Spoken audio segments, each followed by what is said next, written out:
Man ir sekojoša ideja. Es darbojos pašlaik vecāku uzņēmumā tā kā menedžeris. Tas ir mazliet to apu un apģērbu tirdzniecībā veikalos. Ja? Un vecāku plānos neietilpst nekāda veida paplašināšanās. Tāpēc es vēlētos dibināt savu uzņēmumu un šo nozari attīstīt. Kādas man iespējas dabūt finansējumu kaut kādu? Esat dzirdējis par mūsu programmu, ko piedāvā Altuma programmu pārvalde? Jā, es pats esmu gājis arī kursos tās programmas. Jau ir bijis, ja? Banka šobrīd piedāvā tieši programmu uzņēmējdarbības uzsākšanai. Faktiski jums būtu jāsāk ar to, ka Altuma mājaslapā jāiepazīstas ar dokumentiem, kas nepieciešami aizdevuma saņemšanai. Jā, un programmas nosacījumiem. Ir kaut kas zināms par programmas nosacījumiem? Kaut kas ir lasīts, jā? Uz nākamo tikšanās reizi Altuma mājaslapā jums jāizdrukā un jāaizpilda 2 veidlapas, jā? Pieteikums dalībai starta programmā, tur pavisam vienkārši, un jūsu biznesa idejas apraksts, lai mēs varam šo ideju sīkāk izvērtēt. Ja? Jūs varat saņemt arī apmācību, bezmaksas apmācību, ko šīs programmas ietvaros piedāvā Hipotēku banka. Kādi ir kredīta procenti uz šito?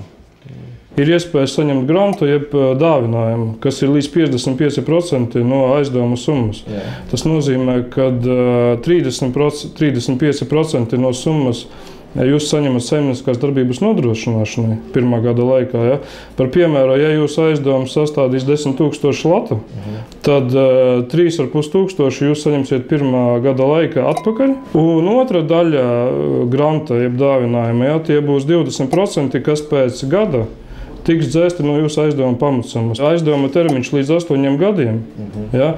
Procentu likmes vārstās atkarībā no tā, kāds ir aizdevuma nodrošinājums, ja, un cik liela ir jūsu līdzdalība. Bet tā varētu būt robežās kaut kur no 6 līdz 12%. Cik ilgā laikā jūs izsniedzat kredītu un cik ilgā laikā jūs izskatāt to biznesa plānu?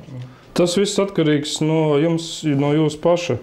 Jo cik ātri jūs sagatavosiet un iesniegsiet, un cik kvalitatīvi būs šie dokumenti, ko jūs iesniegsiet bankai, jo ātrāk banka varēs izvērtēt un sniegt atbildi, vai aizdevums ir piešķirts vai nav piešķirts. Bet, teiksim, vidējais tas termiņš no visu dokumentu iesniegšanas bankā varētu būt kaut kādu 2 nedēļas. Ja? Labi, paldies, tad sākšu rakstīt. Labi, gaidīšu jūs bankā. Uzēšanos. Sākot šobrīd tā, ka bankas nedod kredītus, bankas prasa nodrošinājumu, ķīla, ja, un man jau banka neko nedos.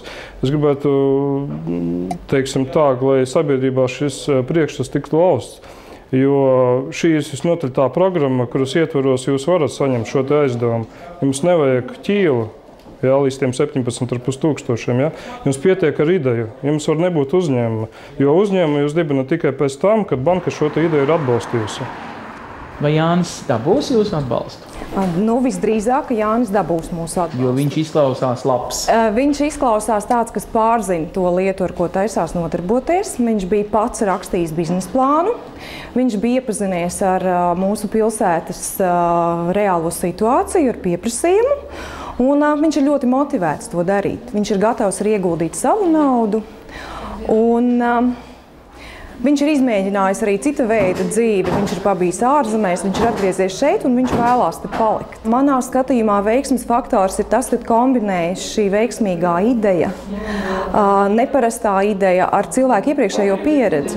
Vai Altums ir makšķeres došana un meklēšana? Es domāju, ka Altums ir makšķeres došana. Altums ir instruments, kādā veidā uzņemties pašam atbildību par sevi. Bet tas var būt arī risinājums krīzes situācijā. Jo krīze ir arī iespēja. Nu, jau sameklējām. Jā? Jā, viss kārtībā. Nepagāja ne pusotras mēnesis, un Jānim šāds izskatās viņa sapņa nu jau piepildījums. Vairāk kā 100 kvadrātmetri, mazlietotu no visas Eiropas atvestu kurpju veikals, kurā Jānis stāv pašā centrā un, nu kā, esi apmierināts? Tieši, jā. Tieši tā. Kas bija visvairāk darba? Uzrakstīt projektu vai nokrāsot sienas tajā veikalā? Nu, sienu nokrāsošana nebija tik traki. Vairāk bija tas biznesa plāns tomēr. Vai jebkurš to varētu, ko tu esi izdarījis? Es domāju, ka jā, tur nekāda problēma nav. Cik tavā uzņēmumā strādā šobrīd cilvēku? Pašreiz 5 esam, un es. Tad sanāk, ka tu no nodokļa tērētāja esi kļuvis par darba devēju. Tieši tā. Vēlu veiksmi! 7 cilvēku darba devēju. Paldies!